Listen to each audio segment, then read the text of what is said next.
اور قیامت تک کے لیے دنیا کے ہر فتنوں سے محفوظ و معمول رکھے۔ رب کریم کی بارگاہ میں دعا ہے کہ اللہ تبارک و تعالیٰ آنے والی نسلوں کو دین کا محافظ بنائے۔ مسلمانوں، اگر ہم پیدا ہوئے ہیں تو ہمیں رب کریم کی بارگاہ میں پلٹ کر کے جانا بھی ہے۔ یہ ہر انسان کو یقین کامل ہے، رب کی بنائی ہوئی ہر ایک چیز میں تو آپ کو اختلاف ملے گا۔ ہر دھرم والے نے اختلاف کیا ہے، لیکن موت ایک ایسی چیز ہے کہ پیدا ہوا ہے جو کبھی اختلاف نہیں کیا۔ کسی بھی دھرم کا ماننے والا اگر اس سے پوچھو یا تم مرو گے تو کہے گا ہاں ایک دن ہمیں مرنا ہے۔ تو ہمیں تو اس دنیا فانی سے پلٹ کر کے پھر دنیا بقا کی طرف جانا ہے، اور میدان محشر میں ہمیں اپنی زندگیوں کا حساب دینا ہے۔ اس روئے زمین پر اسلام نے اگر سب سے زیادہ احسان کیا تو عورتوں کے اوپر کیا۔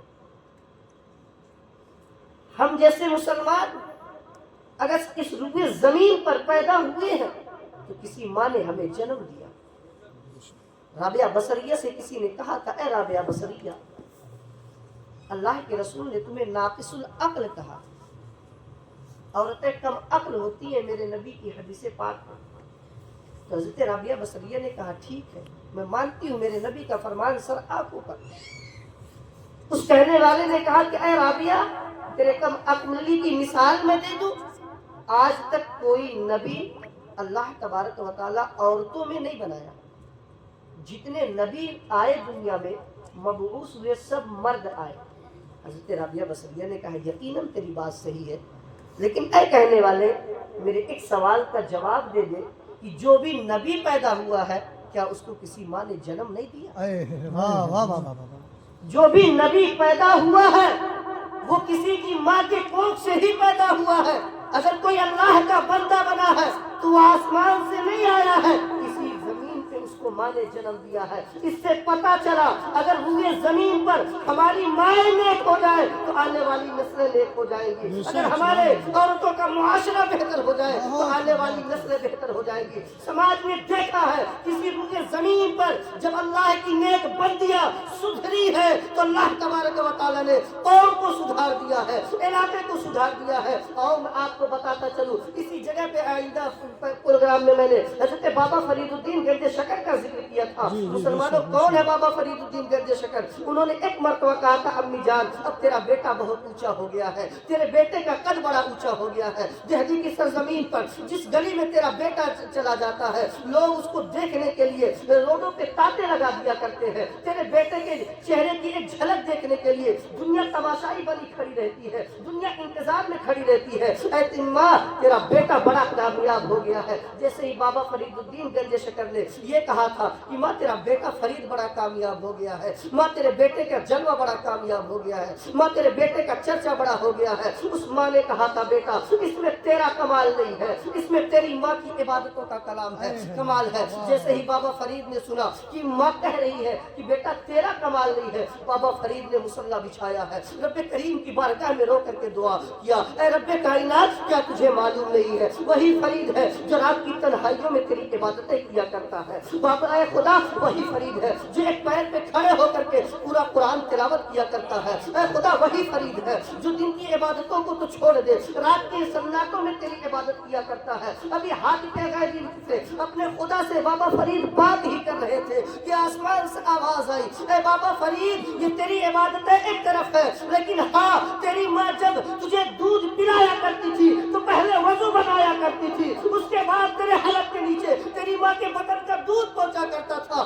یہ تیری ماں کی عبادتوں کا کمال ہے کہ اللہ تبارک و تعالیٰ نے تیرے چہرے میں اتنا جلوہ گری پیدا کی ہے، تجھے اتنا لائق و فائق بنایا ہے۔ مسلمانوں اس سے پتہ چلا کہ ہمیں سدھرنے کے لیے ہماری ماؤں کو سدھرنا ہوگا، ایک بیٹے کو سدھرنے کے لیے سب سے پہلے اس کی ماں کو سدھرنا ہوگا، ایک بیٹی کو سدھرنے کے لیے سب سے پہلے اس کی ماں کو سدھرنا ہوگا، ایک معاشرے کو سدھارنے کے لیے سب سے پہلے ایک بیٹی کو سدھارنا ہوگا۔ اور میری ماں و بہنوں یہی اسلام ہے، یہی روئے زمین ہے، یہی دنیا ہے کہ تمہاری کوئی عزت نہ تھی تھی، تمہارا کوئی وقار نہ تھا، تمہارا کوئی مقام نہ تھا، تمہارا کوئی مرتبہ نہیں تھا، جس گھر میں تم پیدا ہو جاتی تھی وہ گھر منحوس مانا جاتا تھا، جس گھر میں تمہارا جنم ہو جایا تھا وہ ایک بھائی سب سے بری گالی اگر کوئی مانتا تھا تو کسی بہن کا بھائی ہونا مانتا تھا، ایک باپ سب سے بڑا منحوس سمجھا جاتا تھا اگر اس سے کوئی بیٹی پیدا ہو جاتی تھی۔ لیکن آؤ نبی، یہ آخر الزمان کا زمانہ آیا ہے، آؤ نبی کی امت کا زمانہ آیا ہے، میرے آقا کریم صلی اللہ علیہ وسلم کا زمانہ آیا ہے۔ میری ماں بہنوں، یقیناً میری باتیں آپ کو سخت لگتی ہے، لیکن اسلام نے جتنا کامیاب تمہیں بنایا ہے، جتنا احسان اسلام نے عورتوں کے اوپر کیا ہے اتنا کسی کے اوپر نہیں کیا۔ اور اسی کے تعلق سے میں ایک توبہ کا واقعہ بھی بیان کرتا ہوں، اس لیے کہ میں نے جو آیت کریمہ پڑھی ہے وہ توبہ سے ہی تعلق رکھتی ہے۔ یا ایھا الذین آمنوا توبوا الی اللہ توبۃ نصوحا، اے ایمان والو رب کی بارگاہ میں سچی توبہ کرو۔ میرے نبی کے زمانے میں ایک صحابی رسول ہے جن کو حضرت دحیہ کلبی رضی اللہ تعالی عنہ کے نام سے جانا جاتا ہے۔ یہ کون ہے حضرت دحیہ کلبی؟ ان کے خاندان کا نام کلب ہے، ان کا نام دحیہ ہے۔ یہ اتنے حسین و جمیل تھے کہ میرے نبی کی بارگاہ میں جب جبریل آیا کرتے تھے تو اکثر حضرت دحیہ کلبی کی شکل میں آیا کرتے تھے۔ جی ماشاءاللہ۔ اکثر میرے نبی کی بارگاہ میں جو رب کی طرف سے آنے والا فرشتہ جبریل وہ حضرت دحیہ کلبی کی شکل میں آیا کرتا تھا۔ ایک مرتبہ میرے آقا نے دیکھا کہ حضرت دحیہ کلبی اس وقت ایمان نہیں لائے تھے، جوانی کا عالم تھا، حسن شباب پر تھا۔ آپ مارکیٹ میں کھڑے تھے، میرے آقا گزر رہے تھے، نبوت والی نظر دحیہ کلبی کے چہرے پہ پڑی۔ میرے آقا نے رب کی بارگاہ میں دعا کیا، خدا تیری بنائی ہوئی قدرت کا اتنا حسین چہرہ جہنم میں جائے یہ تیرے محبوب کو گوارا نہیں۔ خدا اتنا حسین چہرہ تو نے بنایا اور یہ جہنم میں جائے یہ تیرے محبوب کو گوارا نہیں۔ کہتے رات گزری نہیں کہ فجر کے وقت حضرت دحیہ کلبی میرے نبی کی چوکھٹ پہ نظر آتے، سبحان اللہ۔ کھڑے نظر آئے۔ دروازہ کھولا گیا، حضرت دحیہ کلبی رضی اللہ تعالیٰ عنہ میرے نبی کی بارگاہ میں دو زانو ہاتھ باندھ کر کے کھڑے، عرض کیا یا رسول اللہ کہ آپ کا خدا سچا؟ میرے نبی نے ارشاد فرمایا حق ہے، میرا رب ایک ہے، اللہ لا الہ الا هو الحی القیوم۔ دحیہ کلبی نے دوسرا سوال کیا، یا رسول اللہ کیا آپ اللہ کے سچے نبی ہیں؟ میرے آقا نے فرمایا ما کان محمد ابا احد من رجالکم ولکن رسول اللہ وخاتم النبیین، اللہ نے مجھے آخری نبی بنا کر کے بھیجا۔ دحیہ کلبی تیرا دوسرا سوال بھی صحیح ہے، میں آخری نبی بن کر کے آیا ہوں۔ حضرت دحیہ کلبی نے کہا یا رسول اللہ جس دین کی آپ تبلیغ کر رہے ہیں کیا وہ دین بھی سچا ہے؟ میرے آقا نے فرمایا ان الدین عند اللہ الاسلام، سب سے بہتر دین اگر اللہ نے زمین پہ کوئی پیدا کیا تو دین اسلام پیدا کیا۔ سبحان اللہ سبحان اللہ۔ اور کس لیے پیدا کیا؟ میرے رب نے وہ بھی اعلان فرما دیا کہ دین اسلام کو پیدا کیا گیا۔ آج تو پوری دنیا اسلام کو مٹانا چاہتی ہے۔ میں پوری دنیا کی حکومتوں سے چیلنج کر کے کہتا ہوں کہ تیری حکومتیں ایک طرف، تیری ٹیکنالوجیاں ایک طرف، تیرے سیاست کے تمام ارکان ایک طرف، میرے قرآن کی ایک آیت کافی ہے۔ اللہ فرماتا ہے لیظہرہ علی الدین کلہ، میں نے دین اسلام کو صرف اس لیے پیدا کیا ہے کہ پورے دنیا کے دین کو اس کو غالب کر دیا جائے۔ سبحان اللہ سبحان اللہ۔ اسی لیے آج اسلام کو جتنا مٹانے کی سازشیں کی جاتی ہے اسلام اتنا پھیلتا ہوا نظر آ رہا ہے۔ بے شک بے شک۔ ابھی میں نے 2-4 دن پہلے ایک کلپ دیکھی اور کتابوں میں بھی پڑھا کہ اسپین میں جتنے چرچ تھے اس میں سے اکثر خدا کی عبادت کے گھر مسجد بنا دیے گئے اور کسی دوسرے مسلمانوں نے نہیں بنایا۔ وہاں کے پادریوں نے کہا آج تک ہم عیسائیت کے دھرم پہ تھے لیکن جب ہم نے غور و فکر کیا ہے اور اپنی اصلی کتابوں کو پڑھا ہے تو محمد عربی کے دین سے بہتر دنیا میں کوئی دین نہیں ہے۔ ماشاءاللہ سبحان اللہ ماشاءاللہ۔ حضرت دحیہ کلبی سے میرے آقا نے ارشاد فرمایا دحیہ کلبی تیرے نبی کا دین بھی بہتر ہے۔ اس کے بعد حضرت دحیہ کلبی نے کہا یا رسول اللہ آپ کے اوپر ایک آیت مبارکہ نازل ہوئی ہے یا ایھا الذین آمنوا توبوا الی اللہ، میں آپ پہ ایمان لے آؤں لیکن بس میرے ذہن میں ایک سوال ہے جو مجھے ایمان سے دور کیے ہوئے ہیں۔ میرے آقا نے ارشاد فرمایا دحیہ کلبی بول کیا؟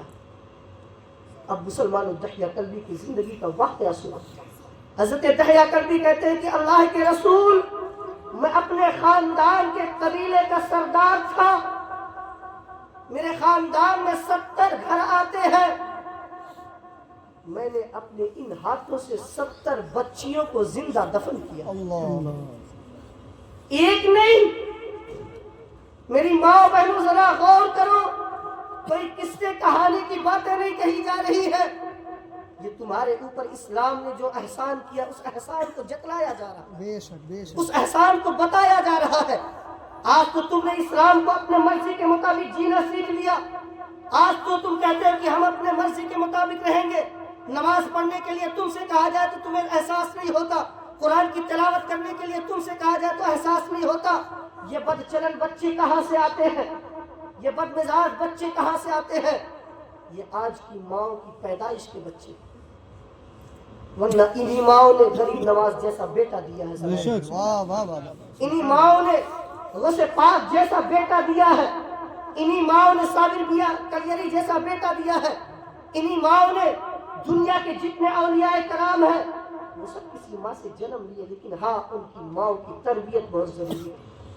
حضرت دحیہ کلبی نے کہا یا رسول اللہ، ایک نہیں 70 بچیوں کو میں نے اپنے ہاتھوں سے زندہ دفن کیا۔ اتنا کہا تھا میرے آقا کی آنکھیں برسنے لگی۔ اللہ ذرا تصور کرو مسلمانوں، جو نبی جانوروں کے درد کو محسوس کرتا اور اسے تکلیف میں نہ ہونے دے رہا ہو، جو اگر کسی بکری کے بچے کو تکلیف میں دیکھ لے تو دوڑ کر کے اپنے ہاتھوں سے اس کی تکلیف کو دور کر، اس نبی کے سامنے یہ بیان کیا جا رہا ہے کہ 70 بچیوں کو ہم نے زندہ دفن کیا۔ حضرت عمر رضی اللہ تعالیٰ عنہ کو جلال آ گیا، میرے آقا نے اشارہ فرمایا اور کہا دحیہ کلبی بتا اور تو نے کیا کیا؟ کہا یا رسول اللہ، صرف اتنا ہی نہیں، 70 بچیاں تو میرے خاندان کے دوسرے کے گھروں کی تھی، جب بھی کسی گھر میں کوئی بچی پیدا ہوتی اس کا باپ آ کر کے مجھ سے کہتا تھا دحیہ کلبی چل، میرے گھر میں بیٹی پیدا ہوئی ہے، تیرے ہاتھوں سے اس کا گلا گھونٹا جائے گا، تیرے ہاتھوں سے زندہ اسے قبر میں اتارا جائے گا۔ یا رسول اللہ، اب میں اپنے گھر کی بات کرنے آ رہا ہوں، میری بیوی پیٹ سے تھی، میں سفر پہ جا رہا تھا، اپنی بیوی سے کہا کہ اے خاتون، اگر بیٹا ہو تو اسے زندہ رکھنا، اور اگر بیٹی پیدا ہو تو میرے آنے سے پہلے اسے موت کے گھاٹ اتار دینا۔ لیکن خدا کی مرضی تو دیکھو، حضرت دحیہ کی زندگی کو بدلنا تھا، اللہ تبارک و تعالیٰ نے حضرت دحیہ کلبی کے گھر میں بھی بیٹی پیدا کی۔ جیسے ہی اکبر نے اپنی بیٹی کو جنم دیا، اس کے شوہر کا جملہ یاد آیا ایک طرح کہ میرا شوہر گھر سے نکلتے وقت یہ کہہ کے کہ اگر بیٹی ہوگی تو اسے زندہ دفن کر دینا، یا اپنے ہاتھوں کو اس کے حلق تک پہنچا کر کے، اس کی گردن تک پہنچا کر کے اسے موت کے گھاٹ اتار دینا۔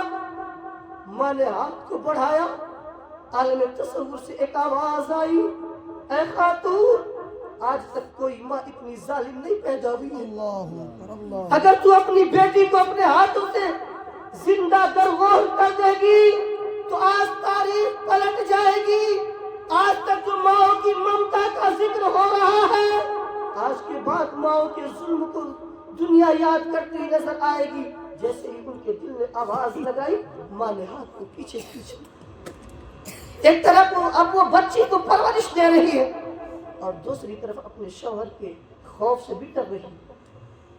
6 مہینے کے بعد حضرت دحیہ کلبی رضی اللہ تعالیٰ عنہ آنے والے تھے، اس سے پہلے ان کی بیوی نے اپنی بچی کو دوسرے کے گھر پہنچا دیا۔ 2-4 دن رہنے کے بعد دحیہ کلبی پھر واپس سفر پہ چلے گئے۔ جب وہ بچی 2.5 سال کی ہو گئی، ایک دن حضرت دحیہ کلبی آئے اور خدا کی مرضی دیکھو کہ اس دن بیٹی بھی انہی کے گھر میں موجود تھی۔ اندر سے دروازہ لگا تھا، حضرت دحیہ کلبی نے باہر سے کنڈی بجائی، اندر سے وہ 2.5 سال کی ننھی بچی پیاری آواز میں آواز لگاتی ہے، اے کنڈی کو کھڑکانے والے، اے آواز لگانے والے، ذرا یہ تو بتا تو کون ہے؟ ننھی سی آواز دہیا کلبی نے سنی. انہوں نے سوچا کہ یار لگتا ہے کہ یہ کوئی کسی غیر کی بچی ہو. حضرت دہیا کلبی نے کہا کہ میں اس گھر کا مالک ہوں. جیسے ہی اس 2.5 سال کی بچی نے سنا کہ میں اس گھر کا مالک ہوں، اس بچی نے توتلی زبان میں کہا اگر تو اس گھر کا مالک ہے تو میں اس گھر کے مالک کی بیٹی بولوں. اللہ میں اس گھر کے مالک کی بیٹی ہوں. حضرت دہیا کلبی کہتے ہیں کہ میں نے دروازے کو کھولا، دیکھا 2.5 سال کا حسین چیٹا میرے نگاہوں کے سامنے تھا. میں نے ایک لات مارا تو وہ چھٹک کے کنارے چلی. میں اپنی بیوی کے پاس گیا، اس کو پہلے مارا، مارنے کے بعد کہا بتا یہ کون ہے؟ حضرت دہیا کلبی کی بیوی نے کہا کہ یہ تیرا ہی خون ہے، میں نے آج تک تم سے چھپا کر کے رکھا تھا، میری ممتا نے یہ اجازت نہیں دیا کہ میں اسے مار ڈالوں. حضرت دہیا کلبی کہتے ہیں کہ میں غصے سے آگ بگولا ہوا آ کر کے بستر پہ لیٹا. جیسے ہی بستر پہ لیٹا وہ 2.5 سال کی بچی میرے قدموں سے لپٹ گئی. ہر باپ دیکھتا ہے کہ یار ایک بیٹی اپنے باپ سے کتنا پیار کرتی ہے. یہ میرے مصطفیٰ کی دین ہے. میرے نبی نے ایک فاطمہ کو سینے سے کیا لگا لیا، قیامت تک پیدا ہونے والی ہر بیٹی اپنے باپ کا جگر کا ٹکڑا بن کر کے پیدا ہوگی. سبحان اللہ سبحان میرے نبی نے ایک بیٹی کو کیا اپنے جگر کا ٹکڑا کہہ دیا. دنیا کی ہر بیٹی اپنے باپ کا جگر کا ٹکڑا بن کر کے پیدا ہو رہی ہے. حضرت دہیا کلبی کہتے ہیں کہ مجھے ہلکی سی نیند نہیں آئی تھی، میں نیند کا ناٹک کر کے اپنے آنکھوں پہ اپنے ہاتھ کو رکھ کر کے اس طریقے سے لیٹا ہوا تھا. کیا دیکھا کہ میری بیٹی ایک چادر لے کر کے آئی، ننھے ہاتھوں سے مجھے اڑا رہی ہے. میں لیٹے لیٹے یہ سوچ رہا تھا کہ یار ان ہاتھوں سے میں نے 70 لوگوں کی بیٹیوں کو دفن کیا ہے. کل میرے خاندان والوں کو پتا چلا تو وہ لوگ مجھے کون سا تانا دیں گے، مجھے کیا کیا نہ سنائیں گے. کسی طریقے سے محلے کے لوگوں کو پتا چل گیا کہ حضرت دہیا کلبی کے گھر میں خود بیٹی پرورش پا رہی ہے. حضرت دہیا کلبی کہتے کہ میں مارکیٹ گیا، ایک آدمی نے آ کر کے میرے گریبان کو پکڑا، کہا کلبی دہیا یہ بتا کیا میری بیٹیاں جنم نہیں دیتی تھی کیا؟ کیا میری بیٹیاں اپنی ماں کے پیٹ میں 9 مہینہ نہیں رہتی تھی؟ کیا میری بیٹیوں کا کون سا جرم تھا کہ تو نے اپنے ہاتھوں سے اسے دفن کیا اور اپنے گھر میں خود بیٹی کو پرورش دے رہا، خود اپنے گھر میں ایک بیٹی کو پال رہا؟ حضرت دہیا کلبی کہتے ہیں کہ یار یہ جملہ میرے پیروں تلے زمین کھسک گئی. آئے اپنی بیوی سے کہا کہ اس بچی کو تیار کرو. مسلمانوں 2.5 سال کی بیٹی کہہ رہی بابا جا مجھے کہاں لے کر کے چل رہے؟ دہیا کلبی نے کہا بیٹی تجھے دعوت کے لیے لے چل. دہیا کلبی غصے میں چور ہے، فاوڑا لیا ہے، رسی لی ہے، ڈنڈا لیا ہے. اتنی جلد بازی میں تھے کہ آپ نے چپل بھی نہیں پہنا. 2.5 سال کی بیٹی آپ کی ننھی سی انگلی پکڑ کر کے چھینے. آپ اپنے علاقے کی آبادی سے باہر نکلے تو ننگے پاؤں پتھریلی زمین پہ چلتے ہوئے حضرت دہیا کلبی کے پیروں سے خون نکلنے لگا. ابھی باپ کے قدم سے خون نکلا تھا. 2.5 سال کی بچی نے اپنے جسم کے لباس کو پھاڑا اور کہا بابا جان رک جاؤ، میں بیٹی ہوں بیٹی، باپ کا خون نہیں دیکھا جاتا. اپنے دوپٹے کو پھاڑ کر کے 2.5 سال کی بچی بیٹی نے اپنے باپ کے اس زخم کے خون کو نچوڑا ہے، اس پہ پٹی باندھی ہے. کہا بابا مجھے دعوت کی ضرورت نہیں ہے، گھر لوٹ چلو، آپ کو درد ہو رہا ہوگا، بابا آگے نہ چلو. حضرت دہیا کلبی کہتے میرے ذہن پہ شیطان سوار تھا، مجھے کچھ اس کی باتیں احساس نہیں کر رہی تھی، میں بڑی تیزی کے ساتھ چل رہا تھا. 2.5 سال کی بیٹی کبھی گرتی، کبھی اٹھتی، کبھی ٹھوکر کھاتی، کبھی پتھر بھی لگتے اسے، لیکن وہ کبھی نہیں کہتی تھی. ایک سنسان بیابان میدان میں پہنچے دہیا کلبی کہتے میں نے چاروں طرف نگاہ دوڑائی، وہاں کوئی نظر نہیں آ رہا. میں نے فاوڑے سے قبر کھودنا شروع کی. بچیوں کی یا بچوں کی عادت ہوتی ہے کہ مٹی سے بچپن میں زیادہ کھیلا کرتے ہیں، ہر گھر کے بچوں کی عادت ہوتی ہے۔ حضرت دہیہ کلبی کہتے ہیں کہ میں جب اس بیٹی کی قبر کھودنا شروع کیا تو 2.5 سال کے ننھے ہاتھوں سے وہ بیٹی خود اپنے قبر کی مٹی کو اپنے ہاتھوں سے دور کر لی۔ اسے کیا معلوم کہ جو زندگی کا محافظ ہے بن کر کے باپ آیا ہے، آج وہی زندگی لینے والا بن چکا ہے۔ 2.5 سال کی بچی اپنے ہاتھوں سے اپنے قبر کی مٹی کو ہٹا رہی ہے۔ دہیہ کلبی کہتے میں قبر کھودتے کھودتے تھک گیا۔ اس بیٹی نے کہا بابا آپ بیٹھ جاؤ، بوتل نکالا، پانی پلایا، اپنے دوپٹے سے باپ کے چہرے کا پسینے کو پوچھا اور کہا بابا آپ کیوں اتنا پریشان ہوتے ہیں؟ آپ گھر چلے نا، میں آپ سے کچھ نہیں مانگوں گی، آپ سے کھلونے بھی نہیں مانگوں گی، آپ سے کپڑے بھی نہیں مانگوں گی۔ حضرت دہیہ کلبی کہتے میرے ذہن پہ کچھ نہیں اثر پڑ رہا تھا اس کی بات۔ قبر کھودتے گئے، جب وہ قبر تیار ہو چکی تو کہتے اس 2.5 سال کی بچی کو ایک باپ نے اپنے ہاتھوں سے قبر میں اتارا، قبر میں کھڑا کیا۔ یہ جیسے دہیہ کلبی نے ان کی بیٹی اپنے ہاتھوں سے مٹی اپنے جسم پہ ڈالنے لگی، دہیہ کلبی کہتے جو میرا کام تھا وہ 2.5 سال کی بیٹی خود کر رہی تھی۔ جب اس کے ران تک مٹی پہنچی تو اسے احساس ہوا کہ یار لگتا ہے میرا باپ میرے ساتھ ظلم کر رہا ہے۔ کہا بابا آپ کھیل رہے ہو یا مجھے مار رہے ہو؟ بابا میرے پیروں میں درد محسوس ہو رہا ہے، بابا آپ مٹی نہ ڈالو، آپ کی بیٹی کے قدم میں اب لغزش آ رہی ہے، درد ہو رہا ہے۔ کہتے میں نے مٹی ڈالنا اور تیز کر دیا، جیسے اس بیٹی کے کمر تک مٹی آئی، بیٹی نے رو کر کے ننھے ہاتھوں سے کہا بابا تیری قسم آج کے بعد تجھ سے کچھ نہ طلب کروں گی، اور گھروں کے بچے تو کھلونا مانگتے اس عمر میں تمہاری قسم کھاتی ہوں بابا آج کے بعد کھلونا نہ مانگوں گی۔ بابا اس عمر میں بچے اچھی چیزیں کھانے کو کہتے ہیں، میں تم سے کچھ نہ طلب کروں گی۔ لیکن دہیہ کلبی کہتے وہ کہے جا رہی تھی اور میں مٹی ڈالنے جا رہا تھا، جب اس بیٹی کے سینے تک مٹی آ اس نے آسمان کی طرف ہاتھ کو بلند کیا اور کہا کائنات کے پیدا کرنے والے خدا، اگر تو نے بیٹیوں کو پیدا کیا ہے تو ایسے ظالم باپ کو پیدا کیا۔ خدا اگر بیٹیوں کو جنم دیا تو اس کی حفاظت کرنے والا نبی بھی پیدا کر دے۔ خدا اگر بیٹیوں کو جنم دیا ہے تو ان کا نصیبہ بھی بہتر بنا دے۔ خدا اگر آج کوئی بچی اور بیٹیوں کا محافظ نہیں تو کوئی محافظ اور حفاظت کرنے والا پیدا کر دے۔ دہیہ کلبی کہتے جب بچی نے رب کی بارگاہ میں رو کر کے التجا کرنے لگی تو میں نے فاوڑا اور تیز چلانا شروع کیا، اور جب اس کے گلے تک مٹی آ گئی اور اس کی روح نہیں نکلی تو دہیہ کلبی کہتے کہ میں نے فاوڑا الٹا کر کے اس کے سر پہ مارا، اس کا سر پھٹ گیا۔ میں نے پلٹ کر کے نہیں دیکھا کہ وہ زندہ بچی ہے یا مردہ، میں واپس چلا آیا۔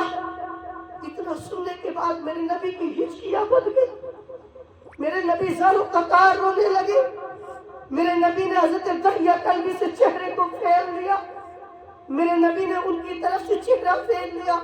حضرت عمر غضب میں آ کر کے تلوار نکال لی، یا رسول اللہ ایسے ظالم باپ کو دنیا میں رہنے کی کوئی گنجائش نہیں ہے۔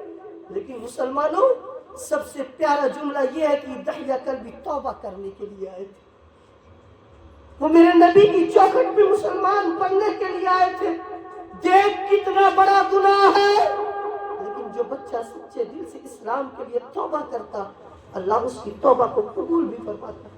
حضرت دہیہ کلبی نے جیسے ہی دیکھا کہ چہرہ رسالت میری طرف سے پھر چکا ہے، کہا یا رسول اللہ مجھے معلوم تھا کہ دنیا کے ہر گنہگار کے گناہ کو تو معاف کیا جا سکتا ہے، لیکن دہیہ کلبی کا گناہ اتنا بڑا ہے کہ اس کے گناہ کو معاف نہیں کیا جا سکتا۔ یا رسول اللہ مجھے معلوم ہے کہ مجھ سے برا انسان کوئی دنیا میں نہیں پیدا ہوا. کسی نے اپنی بیٹی کو دفن کیا ہوگا, کسی نے ایک بیٹی کو دفن کیا ہوگا, کسی نے 2 بیٹیوں کو دفن کیا ہوگا. دہیا کلبی نے تو 70 بیٹیوں کو دفن کیا اپنے ہاتھوں سے. ابھی دہیا کلبی اپنے گناہ کے احساس پہ رو ہی رہے تھے. میرے آقا نے فرمایا دہیا کلبی پھر آگے بتا تو نے کیا کیا. حضرت دہیا کلبی کہتے یا رسول اللہ, پھر میں پلٹ کر کے واپس آ گیا. ابھی میرے نبی حضرت دہیا کلبی کی باتیں سماعت ہی کر رہے تھے کہ جبریل امین آ کر کے عرض کرنے لگے یا رسول اللہ, دہیا کلبی سے کہہ دو یہ اس کے گناہ اس وقت کے ہیں جب وہ ایمان نہیں لایا تھا. یہ اس کے گناہ اس وقت کے ہیں جب اس نے خدا کو پہچانا نہیں تھا. یا رسول اللہ آپ ان سے کہہ دیجئے یہ ان کے گناہ اس وقت کے ہیں جب آپ کے ہاتھوں میں اپنا ہاتھ نہیں دیا تھا. جس طریقے سے دہیا کلبی چل کر کے اپنی توبہ کے لیے آئے ہیں, اللہ نے ان کے پچھلے سارے گناہوں کو معاف فرما دیا. سبحان اللہ. جیسے ہی یہ جملہ صادر ہوا, میرے آقا نے ان کے لیے پیغام سنایا اور پھر میرے آقا نے فرمایا دہیا کلبی چل تو اپنی بیٹی کی قبر پہ مجھے لے کر کے. حضرت دہیا کلبی ندامت کے پیروں سے چل کر کے اس بیٹی کی قبر پہ پہنچے. میرے آقا نے سلام کیا, اندر سے اس بیٹی نے جواب بھی دیا اور اٹھ کر کے بیٹھ بھی گئی. اللہ. میرے آقا نے ارشاد فرمایا اے بیٹی اپنے باپ دہیا کلبی کو تو معاف کر دے. بیٹی نے کہا یا رسول اللہ ہاتھ جوڑ کر کے عرض کرتی ہوں اگر میں نے معاف کر دیا تو یہ جرم ابھی اور باقی رہیں گے. یا رسول اللہ میں اسے یہاں نہیں معاف کروں گی. اسی کو آؤ چلو قرآن کریم کی زبان میں بیان کرتا ہوں. اللہ قرآن کریم کے 30ویں پارے میں ارشاد فرماتا ہے کہ جتنی بچیوں کو زندہ دفن کیا گیا ہے یا کسی بھی طریقے سے بچیوں کو پیٹ میں ماں کے مار دیا گیا ہے, جیسے آج کے زمانے میں الٹرا ساؤنڈ کے ذریعے اگر کسی باپ کو پتہ چل گیا بیٹی ہے تو دوا کے ذریعے اس حمل کو برباد کر دیتا ہے یا اور کسی طریقے سے اس بچی کو مار ڈالتا ہے. وہ ماں باپ بھی کس چیز کو سنے. میدان محشر میں اللہ خود قرآن میں فرماتا وَإِذَا الْمَوْءُودَةُ سُئِلَتْ, وہ زندہ دفن ہونے والی بچی اپنے باپ کے گریبان کو پکڑ کر کے کہے گی وَإِذَا الْمَوْءُودَةُ سُئِلَتْ, سوال کریں گی اے میرے باپ ذرا یہ تو بتا بِأَيِّ ذَنْبٍ قُتِلَتْ, میرا کون سا گناہ تھا کہ تو نے مجھے قتل کر دیا تھا, تو نے مجھے موت کے گھاٹ اتار دیا تھا, تو نے مجھے زندگی جینے نہیں دیا تھا. مسلمانوں ذرا تصور کرو اسلام نے اسلام کی شہزادیوں کے اوپر کتنا بڑا احسان کیا ہے, لیکن آج وہی اسلام کی شہزادیاں اسلام کو ماننے کو تیار نہیں ہے. جب معاشرہ بگڑتا ہے تو خون کے آنسو رونا پڑتا ہے. کوئی عالم سے پوچھے اسلام کی اہمیت کیا ہے, کوئی 10 سال مدرسے میں زندگی گزارنے والے سے پوچھے کہ اسلام کی تربیت کس طریقے سے دی گئی ہے. اگر اسی اسلام کو سمجھنا ہے کوئی سیدہ زینب کی قبر پہ آج بھی چلی جائے اور پوچھے سیدہ زینب ذرا یہ تو بتا تو نے کربلا کے میدان میں اسلام کی حفاظت کیسے کی ہے. اگر کسی کو اسلام کی اہمیت کو پوچھنا ہے سیدہ عامرہ کی بارگاہ میں چلا جائے, حضرت فاطمہ الزہرا کی قبر پہ چلی جائے, کوئی ماں تو پوچھے آج بھی حضرت فاطمہ اپنی تربت انور سے جواب دینے کے لیے تیار ہے کہ اے اسلام کی شہزادیوں تمہاری طرح چلن گزار کر کے میں نے اسلام کی حفاظت نہیں کی ہے, تمہاری طرح زندگی پرورش کر کے میں نے اپنے بچیوں کی حفاظت نہیں کی ہے, اسلام کی حفاظت نہیں کی ہے, بلکہ اپنے جگر کے گوشوں کو کربلا کے میدان میں اپنے نگاہوں کے سامنے خون کے آنسو ہوتے ہوئے دیکھا ہے, ان کو لہو لہان ہوتے ہوئے دیکھا ہے. 6 ماہ کے علی اصغر کو شہید ہوتے ہوئے دیکھا گیا ہے, 56 سال کے امام حسین کو شہید ہوتے دیکھا گیا ہے. اے اسلام کی شہزادیوں تم دنیا کی کس روش پہ جا رہی ہو, تم دنیا کی کس روش پہ جا رہی ہو. کیا تمہیں مرنا نہیں ہے, کیا تمہیں اپنی بچیوں کے بارے میں حساب نہیں دینا ہے, کیا تمہیں اپنی اولاد کے بارے میں حساب نہیں دینا ہے. اور باپ بھی کان کھول کر کے سن لے, جہاں ماں سے سوال کیا جائے گا وہی باپ سے بھی سوال کیا جائے گا, اس لیے کہ ماں گھر کی ذمہ دار ہوتی ہے تو باپ باہر کا ذمہ دار ہوا کرتا ہے۔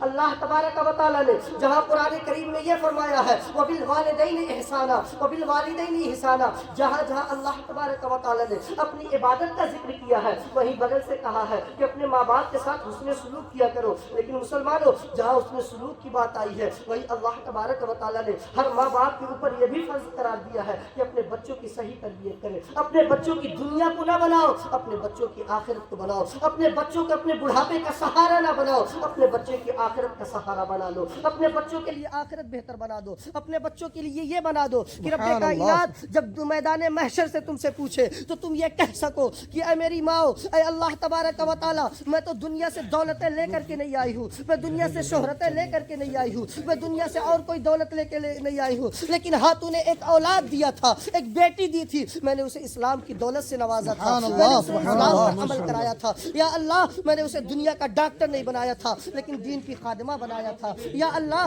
میں نے اسے دنیا کا تو اور کوئی ڈاکٹر نہیں بنایا تھا، دنیا کا اور کوئی انسان نہیں بنایا تھا، لیکن ہاں اسے اسلام کی شہزادی بنایا تھا، اسے اسلام پر چلنے کے لیے اپنے خون پسینے کو بہایا تھا۔ اے مسلمانوں، جہاں تم اپنے بچوں کے گھر بنانے کے لیے، جہاں تم اپنے بچوں کی دنیا آباد کرنے کے لیے، جہاں تم اپنے بچوں کا فیوچر بنانے کے لیے اپنی زندگی کو داؤں پہ لگا دیتے ہو، وہ بغیچہ پوروا کے مسلمانوں سے میں پوچھنا چاہتا ہوں، تم اپنے بچے کو نبی کا غلام بنانے کے لیے کتنی محنتیں کیا کرتے ہو؟ تم اپنے بچوں کو قرآن کی تعلیم دینے کے لیے کتنی محنتیں کیا کرتے ہو؟ یہاں جتنے لوگ بھی بیٹھے ہیں اگر پوچھ لیا جائے تو کسی کو صحیح طریقے سے الحمد شریف نہیں معلوم ہے، کسی کو اپنے باپ کے جنازے کی دعا نہیں معلوم ہے، کسی ماں کو یہ نہیں معلوم ہے کہ اپنی بیٹی کو کون سا درس دینا چاہیے، کسی بیٹی کو یہ نہیں معلوم ہے کہ جب میری ماں کی روح نکل رہی ہو تو کون سی آیت کس طریقے سے پڑھنا چاہیے۔ اگر سورہ یاسین بھی پڑھتی ہے تو بھی آدھا سے زیادہ غلط پڑھا کرتی ہے، جبکہ قرآن فرماتا ہے وَرَتِّلِ الْقُرْآنَ تَرْتِيلًا، اگر قرآن کو پڑھنا ہے تو تجوید کے ساتھ پڑھا جائے، ورنہ وہی قرآن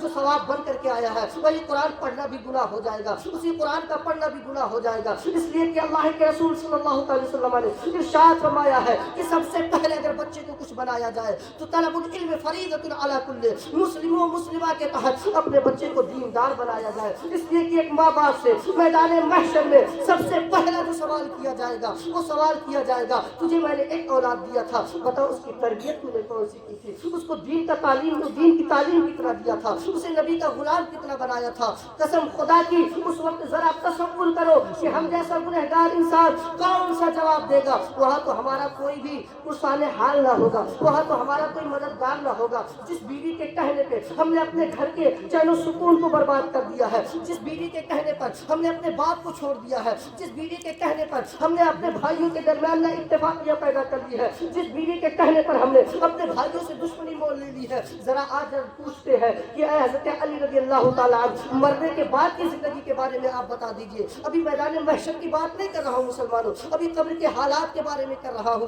حضرت علی رضی اللہ تعالیٰ عنہ ایک دن مکہ مدینے کی قبرستان میں بیٹھے ہوئے تھے، ایک تازی قبر کے قریب بیٹھ کر کے آپ نے ارشاد فرمایا اے قبر والے ذرا یہ تو بتا تیرا حال کیا ہے۔ ہم تو یہ سوچتے ہیں کہ آج جو مر گیا تو بڑا سکون کی زندگی گزارتا ہے، نہیں مسلمان، میرے آقا نے فرمایا کہ سب سے پہلے اگر تم دعا کسی چیز کی مانگا کرو تو قبر کی پہلی رات کو آسان بنانے کی دعا مانگا کرو۔ کہیں بھی ہو، اگر آدمی کسی سفر میں رہتا ہے، کسی کے وہاں مہمان بن کر کے جاتا ہے، کسی نئی جگہ پہ جاتا ہے تو سب سے زیادہ تکلیف سے پہلے دن جھیلنی پڑتی ہے۔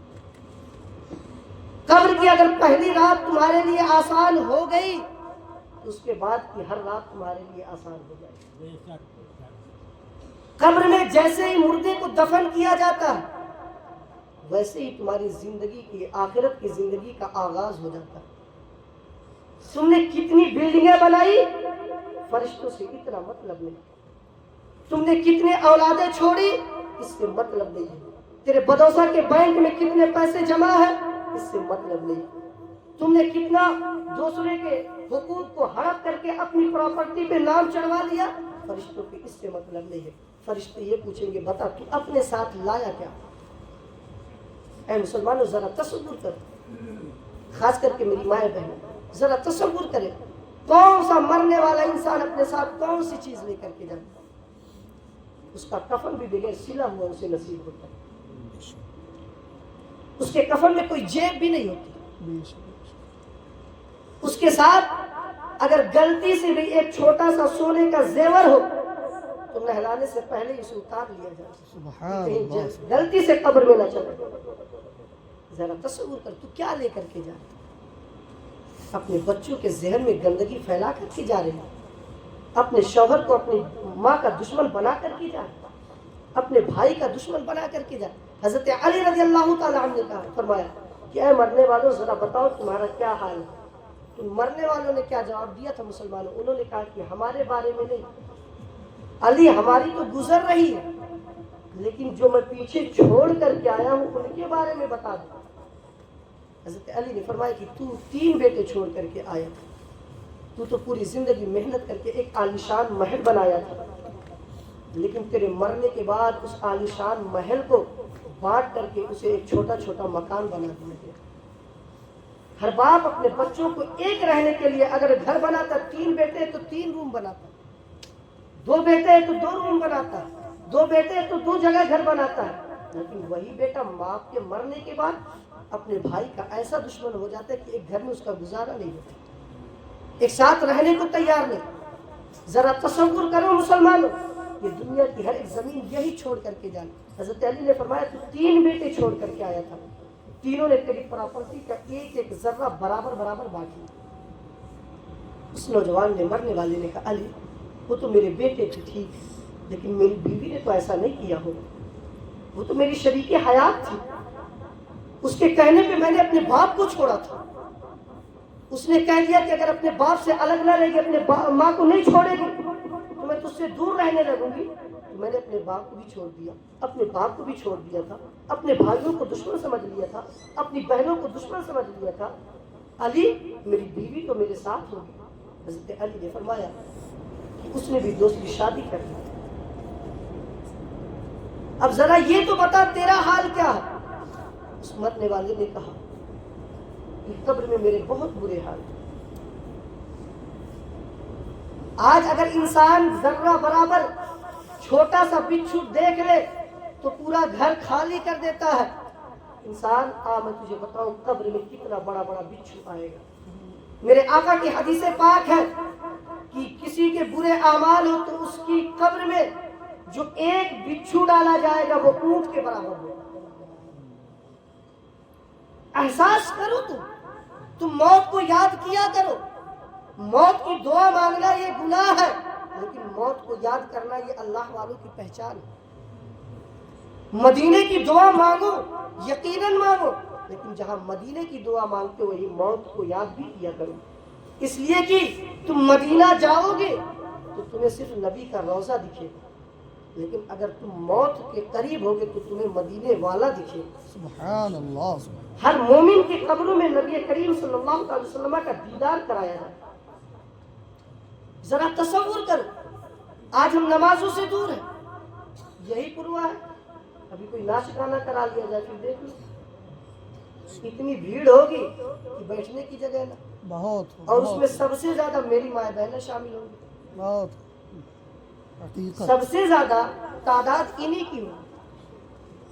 ذرا تصور کرو، یہ دنیا کے ناچ گانے میں اگر آپ آگے ہو تو چل تجھے مدینے والے آقا کی بارگاہ میں لے کے چلتا ہوں. یا رسول اللہ ذرا میری ماں بہنوں کے بارے میں بتا دے کہ اگر یہ دنیا میں بے عمل ہے تو ان کا حشر کیا ہوگا. میرے آقا نے ارشاد فرمایا اے مسلمان عورتوں تم خدا سے رویا کرو، خدا کی بارگاہ میں اپنے گناہوں سے توبہ کیا کرو، اس لیے کہ میں معراج کی رات دیکھ کر کے آیا ہوں جہنم میں سب سے زیادہ عورتیں داخل ہیں. اللہ.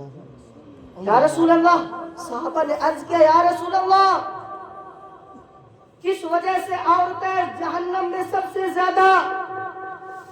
میرے آقا نے فرمایا اپنی زبانوں کی بدولت. ان زبانوں کو اللہ تبارک و تعالیٰ نے تمہیں نفرت کے لیے نہیں دیا تھا، ان زبانوں کو دیا تھا کہ اگر 2 بھائیوں میں کوئی دشمنی ہو تو محبت کا پیغام دے کر کے دونوں بھائیوں کو ایک کر دے. اگر باپ اپنے بیٹے سے ناراض ہو تو بیٹا بعد میں معافی مانگے، پہلے تو جا کر کے معافی مانگ کر کے ایک باپ کو بیٹے سے قریب کر دے، یہ سوچ کر کے کہ اللہ میں نے بھی اولاد پیدا کیے ہیں، آج میں اس کے اولاد کو جوڑ رہی ہوں، میرے بڑھاپے میں میرے اولاد کو تو جوڑ دینا. اور یہی ہونے والا ہے. میرے آقا نے فرمایا دنیا میں کچھ ایسے گناہ ہیں جن کی سزا اللہ مرنے کے بعد دیتا ہے، لیکن کچھ ایسے گناہ ہیں جن کی سزا اللہ مرنے سے پہلے اسی دنیا میں دکھا دیتا ہے۔ صحابہ نے عرض کیا یا رسول اللہ کون سے گناہ ہیں؟ میرے آقا نے فرمایا کہ جو انسان اپنے ماں باپ کو ستانے والا ہوگا اس کی اولاد بھی اسے اسی دنیا میں ستائے گی اور زمانہ دیکھے گی۔ بے شک بے شک۔ ہاتھ جوڑ کر کے ماں تم سے التجا کرتا ہوں، آج سب سے گندا معاشرہ اگر کسی کا ہے تو مسلمانوں کے گھروں کا،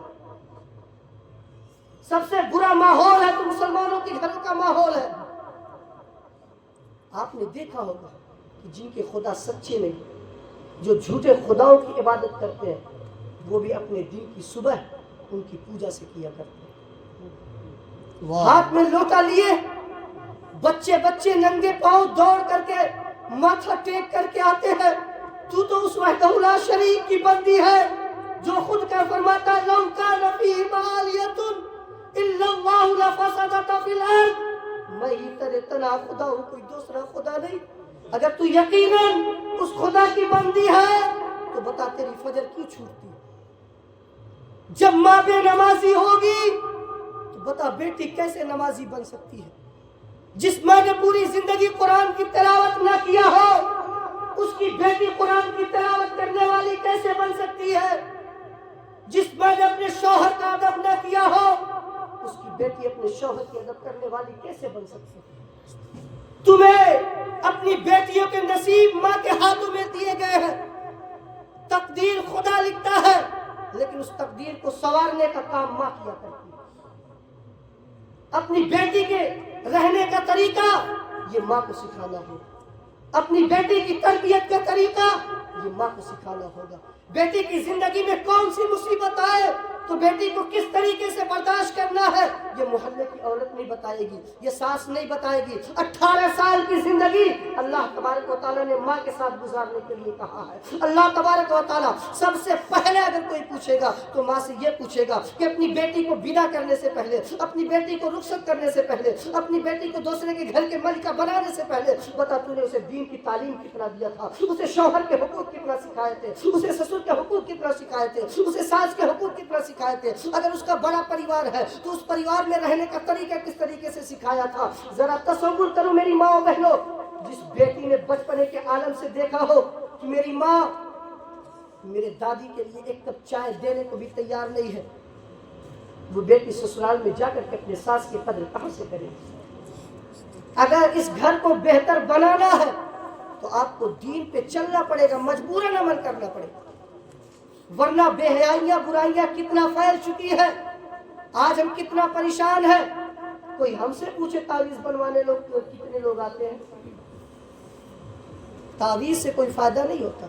سب سے بڑی تعویذ مصلی ہے، سب سے بڑی تعویذ نماز ہے، اس لیے کہ جو بابا تمہیں تعویذ دے کر کے تمہیں بیوقوف بناتا ہے وہ بھی خدا کی بارگاہ میں مصلی بچھا کر کے خدا سے مانگا کرتا ہے۔ تم اس رب کی بارگاہ میں مانگ، تیرا شوہر کتنا بھی بد مزاج ہوگا اللہ اسے لائق اور بامزاج بنانے کی طاقت رکھتا ہے۔ تیرے گھر کے ماحول کتنے بھی برے ہوں گے اس برے ماحول کو دنیا کی تعویذ نہیں، کوئی عورت پورا قرآن گلے میں لٹکا لے کوئی فائدہ نہیں ہو سکتا جب تک وہ نماز نہ پڑھے گی، جب تک وہ پردے میں نہیں رہے گی۔ کوئی عورت اگر بے حیا بن کر کے بغیر پردے کے گھر سے باہر نکلتی ہے تو میرے آقا نے فرمایا اس کے شوہر کی 40 دن کی عبادتوں کو خدا نے قبول فرمایا۔ ذرا تصور کرو، گناہ تم کرتے اس کا سزاوار تمہارا باپ ہوتا ہے، گناہ تم کرتے اس کا سزاوار تمہارا بھائی ہوتا ہے، گناہ تم کرتے اس کا سزاوار تمہارا بیٹا ہوتا ہے، گناہ تم کرتے ہو اس کا سزاوار تمہارا شوہر ہوتا ہے۔ یہ بڑی آسان چیز ہے کہ ماں کے قدم کے نیچے جنت ہے۔ ہر بوڑھی ماں کہتی ہے کہ اللہ نے جنت میرے قدم کے نیچے رکھی، میرا بیٹا میری دیکھ بھال نہیں کرتا، میری دوا کا علاج نہیں کرتا، میرے بارے میں کچھ سوچتا نہیں۔ اس ماں نے جوانی کے عالم میں اپنی ساس کے بارے میں کتنا سوچا تھا، اس ماں نے اپنے شوہر کی زندگی کو کتنا بہتر بنانے کی کوشش کی تھی۔ تم اللہ کی بندیاں بن جاؤ، زمانہ تمہارا محتاج رہے۔ اللہ تبارک و تعالیٰ نے تمہیں گھر کا سکون بنا کر کے پیدا کیا، لیکن گھر کے سکون کو برباد کرنے والی تم بن کر کے بیٹھی. یہ وہ درد ہے جو مدرسے کی چہار دیوالی میں رونے پہ مجبور کرتی. آج جوان جوان بچیاں طلاق لے کر کے گھروں میں بیٹھی ہے، کس کی دین ہے؟ بہت خوب، بہت. کیا وجہ ہے کہ جس اسلام نے بیوہ عورتوں کو عزتیں دی ہے، اسی اسلام کی ماننے والی جوان بچیاں آج طلاق یافتہ بیٹھی ہے؟ صرف یہی وجہ کہ اس نے کردار اپنی ماں کا ادا کیا، اس نے اخلاق اپنی ماں کا ادا کیا، اس نے اس چیز کو فالو کیا جو اپنی ماں کی زندگی میں دیکھا. اگر وہی ماں خاتون جنت کی فالوور ہوتی تو بیٹی بھی خاتون جنت کی غلام بن کر کے دکھا کر کے دنیا کو آتی کہ ماں دیکھ تجھے میں نے دیکھا تھا کہ باپ مزدوری کر کے آتا تھا، 1 روپے بھی نہیں ہوا کرتے تھے، لیکن تو اس سے مسکرا کر کے ملا کرتی تھی، اس سے گھر کی مصیبتوں کو بعد میں بتایا کرتی تھی. آج میں نے بھی اسی طریقے پہ عمل کیا ہے. لیکن مسلمانوں، آج تو ہمارے گھروں کا ماحول کچھ الگ ہی ہے. رب کریم کی بارگاہ میں دعا ہے کہ اللہ تبارک و تعالیٰ سب سے پہلے جو کچھ بھی میں نے بیان کیا ہے مجھے سے گنہگار کو عمل کرنے کی توفیق و رفیق عطا فرمائے، اور آپ کو بھی عمل کرنے کی توفیق و رفیق عطا فرمائے. خاص کر کے میں اپنی ماؤں سے التماس کروں گا کہ آپ نماز پڑھا کریں. جہاں آپ کو گالیاں یاد ہوتی ہیں وہیں قرآن کی آیتیں بھی یاد کر لیں. جہاں آپ اپنے شوہروں کو بہت برے برے القاب سے یاد کرتے ہو وہیں میرے مصطفیٰ کی کوئی نعت بھی یاد کر لو. میرے مصطفیٰ کے لیے درود پڑھا کرو.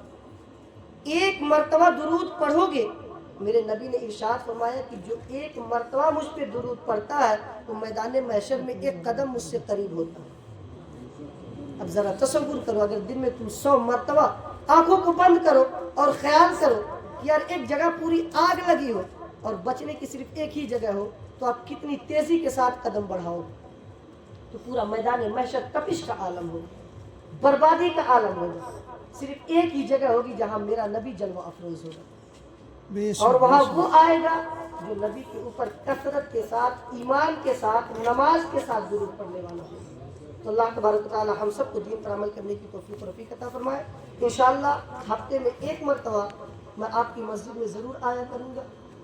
اگر آپ لوگ اکٹھا ہو تو 10 سے 15 منٹ 20 منٹ دین کی کچھ باتیں ہوں گی. آپ لوگ بھی جو کچھ مجھ سے سوال کرنا چاہتے ہیں وہ سوال کر سکتے ہیں. جب تک ہم دین کی طرف آگے بڑھیں گے نہیں تو ہمیں دین سمجھ میں نہیں آئے گا. کسی چیز کو اگر سمجھنا ہوتا ہے تو آدمی اس کے قریب جاتا ہے. اللہ ہم سب کو دین کے قریب کرے. آپ لوگ کھڑے ہو کر کے